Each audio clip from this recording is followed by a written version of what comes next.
I've had enough of this. Please say something too. I was already at my limit and couldn't hold it any longer.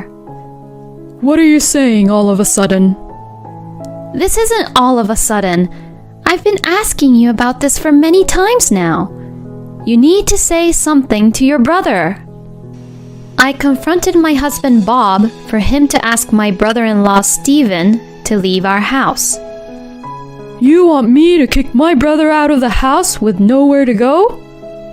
How can you say that when you're my wife and his sister-in-law? That's right. You really are the worst kind of person. Not only my husband, but even my mother-in-law Lily came at me as if it was my fault. This is a story of my experience of being involved with an unbelievable family. My name is Emily.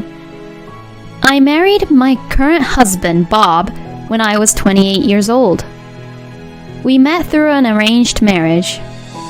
When I was a student, I was so absorbed in the tennis club, which I had played since childhood, and I wasn't into any romantic relationships.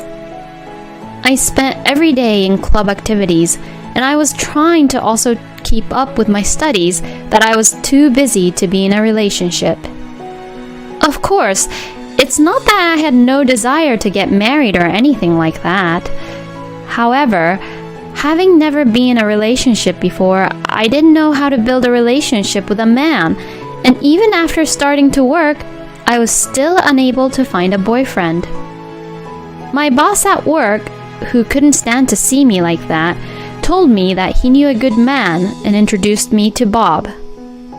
My first impression of him was that he was a kind man. He works for the government and seemed very calm and peaceful.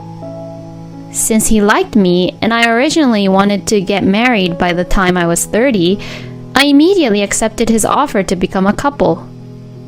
Afterwards, we got along very well and we soon fell seriously in love with each other.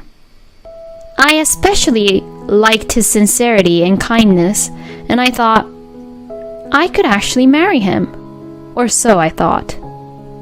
After a while, he proposed to me, and I immediately accepted and got engaged. We were able to get married without any problems. When Bob and I decided to get married, my parents, who were wealthy and owned several houses as vacation homes, gave me one of their houses.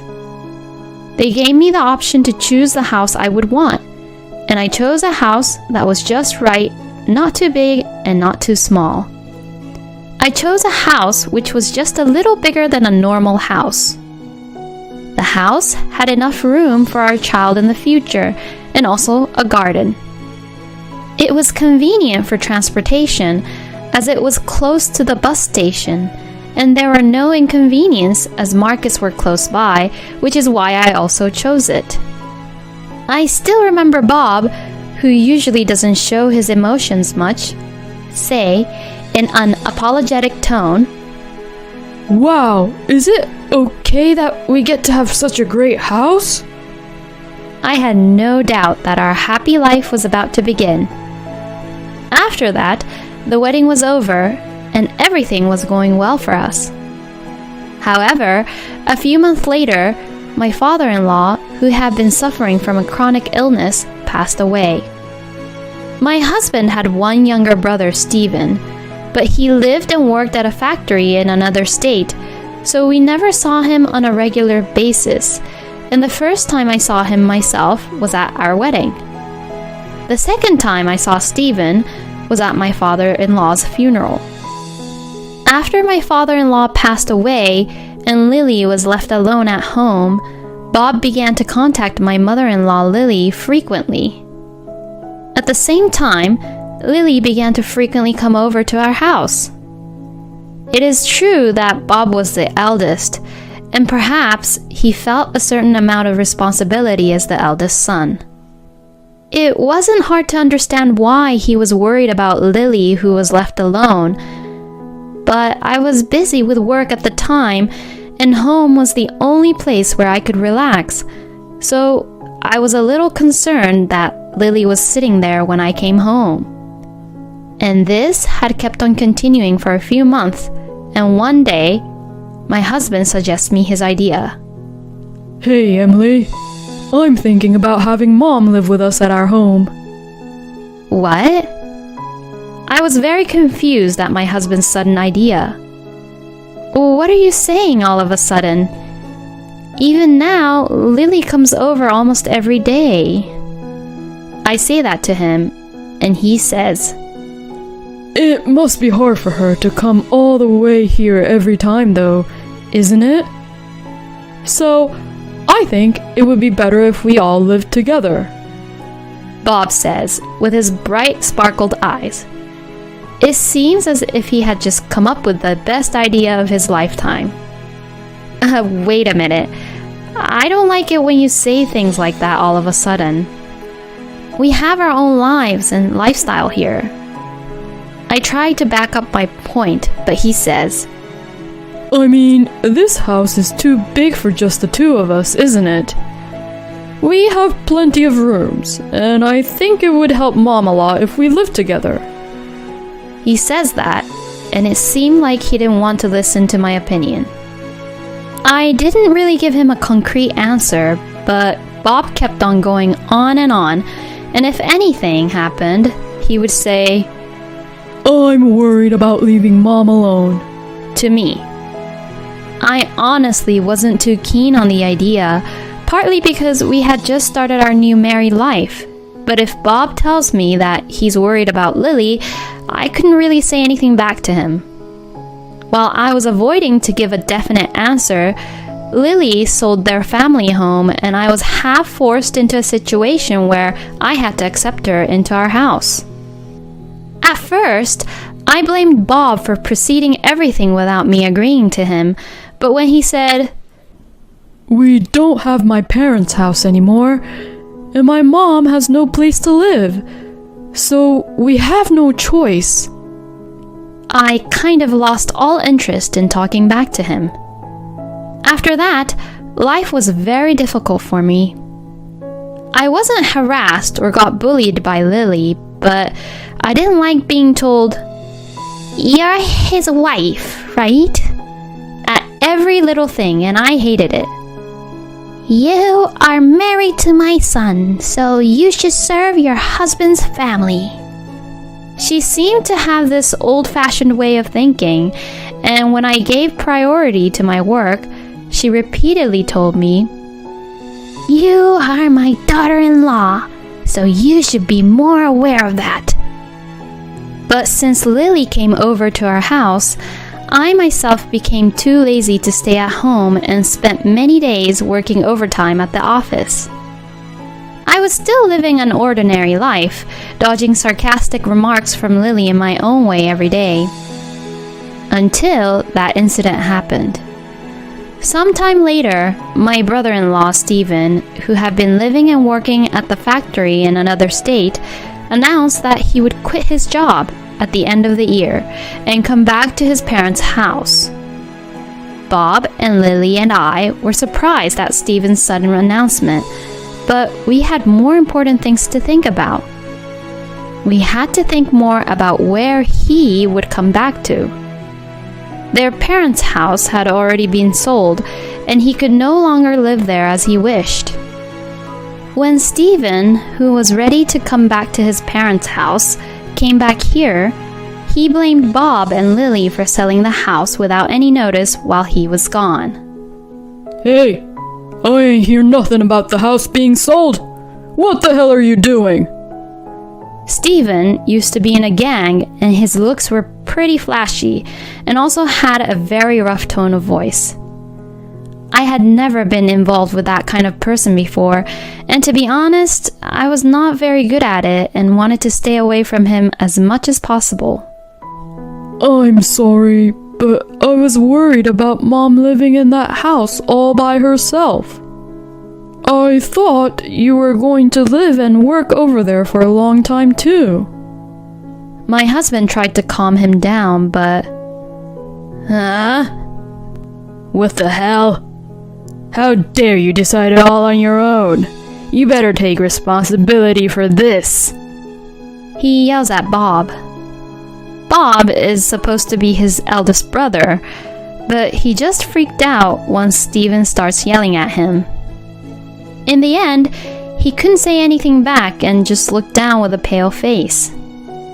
My father-in-law had said before he died that if anything happened to him, he would leave all the affairs of the house to Lily. Steven, who left his parents' house without permission, worked out of the state, and didn't send any money, has no right to blame Lily and his family. That's what I thought in my mind, but in the end, we couldn't come to an agreement, and Steven ended up moving in with us on the condition that he would stay with us until he found a new job. I was completely against it and complained. I can't have Steven living with us too. Now that Lily has come to live with us, our living expenses are getting higher and higher. I complained to Bob, but he told me that he would make him leave as soon as he found a job, so I had to put up with it until then. I couldn't just refuse Steven and request him to move out all on my own, so I had no choice but to have Steven move in with us for the time being.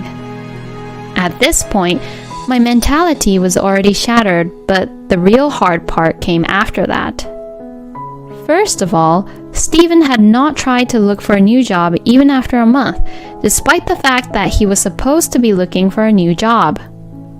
He didn't even look at any job listings, he didn't go to job interviews, and he just spent his days lounging around in the living room.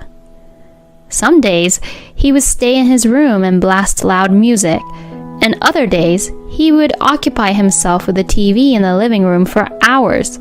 And seeing that, I was getting more and more stressed every day. To top it all off, I had just come home from work and he would ask me, "Where's the meal?"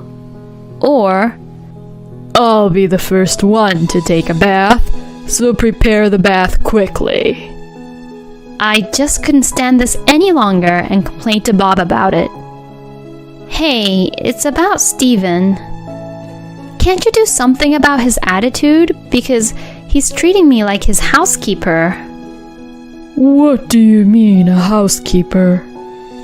He thinks of you as his own sister and adores you in his own way, you know." Bob says this as he laughs away. Adores me? No way. He orders me to do things, you know. This is just like being his housekeeper.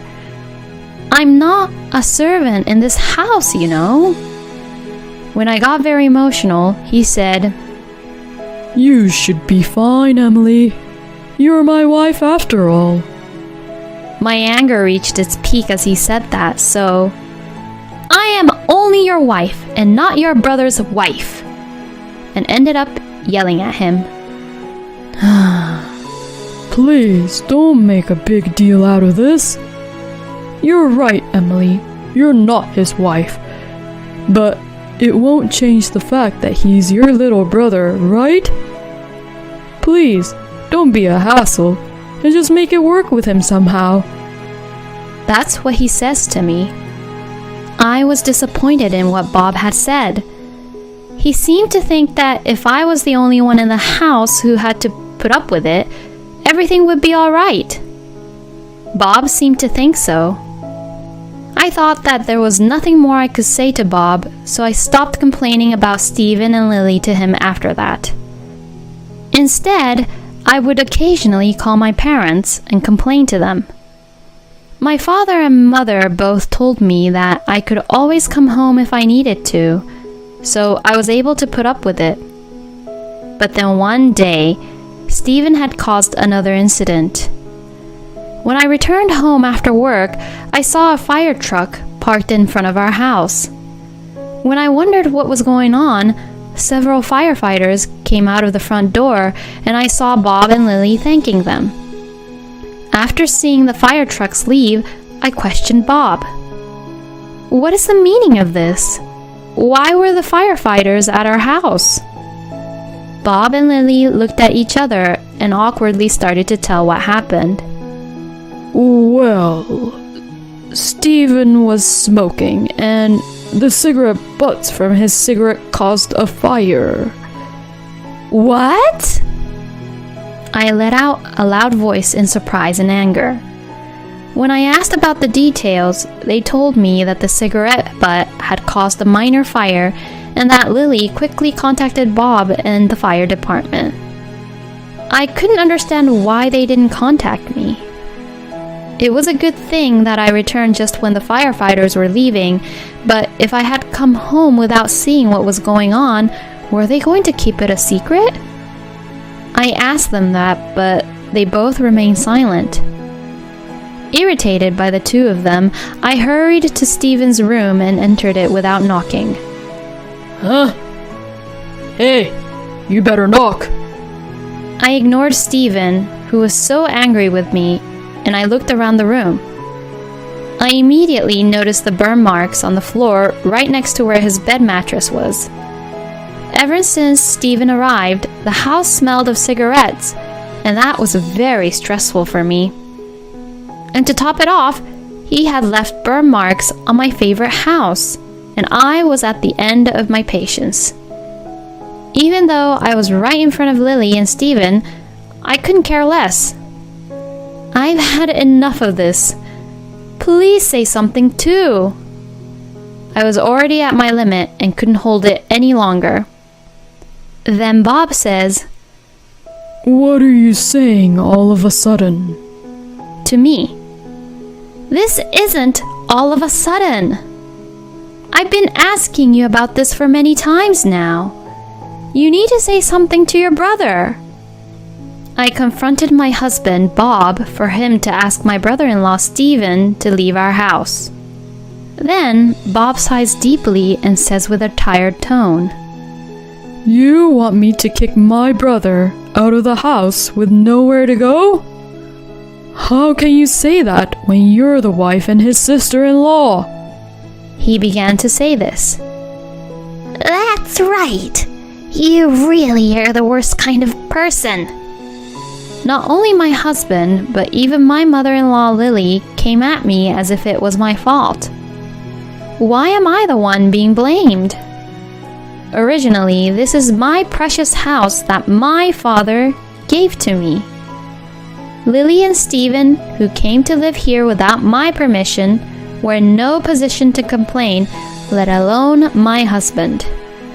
I knew I couldn't back down this time, so I told Stephen clearly, I want you to leave. How could you? Are you saying that you want to kick your brother-in-law out of our house? If you can't stand it, then you better get out of the house. With that, he left the room. Stephen was watching this whole thing with a grin on his face. I was so frustrated and went back to my room. The next day, when I came home from work, the key to the front door wouldn't fit. No matter how many times I tried, the key wouldn't fit into the keyhole, and there was no response when I pressed the doorbell. Then, a notification on my phone rang, alerting me that there was a message from Bob. I changed the locks for the house. I'll let you back in after you cool down. That was what his message said. Don't be ridiculous. If you're being like this, then I'll leave. With that in mind, I went back to my parents' house and explained the situation to my mother and father. My parents' faces grew increasingly grim after they heard what I had to say, and my father said, Leave the rest to me, and had hired a lawyer who knew my father well. Things progressed rapidly, and I sent them a demand for alimony and divorce, as well as a certified letter ordering them to leave the house. As soon as we began to discuss, Bob rejects the idea of divorce by saying, Divorce over something as trivial as this is ridiculous. But when I told him that if he didn't agree to a divorce, I would be willing to take him to court, and with that, he simply gave up. Perhaps he was overwhelmed by the word court, and Bob suddenly began to quiet down.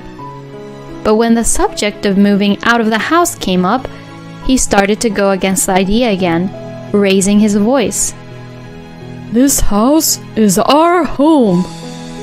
As a husband, I have the right to own it too. Bob looks down at me with his nose in the air as if to say, I told you so. Then, the lawyer pulled out the registration certificate and says this. You don't have any rights to this house. Indeed, this house was given to me by my father as a gift quite some time ago. So, in other words, the house is not even a joint property, but it is solely owned by me. I could see the faces of Bob, Lily, and Stephen turning pale as they learned about the truth. Perhaps they thought they would never be kicked out of the house, but their faces gradually turned grim. Emily, why don't you reconsider the divorce for a moment? He always says convenient things whenever it's not the best situation for him. What would you like to do? The lawyer asks me, and I said, Of course, I'll have a divorce as I won't change my mind. The three of them were devastated by the result, and Bob, perhaps thinking that there was nothing more he could do, agreed to the divorce and it was finalized. Bob, Lily, and Stephen moved out of the house. Bob, who works in the government, was so busy paying the alimony that he couldn't continue to live as he had before, and the family of three moved into a rundown apartment. Of course, Lily and Stephen were stressed out because they couldn't live freely, and as for Stephen, he tried to release his stress outside the house, and I heard that he assaulted a thug. Well, anyways, they have nothing to do with me anymore. I got my house back safely and restored the room where Stephen used to live in.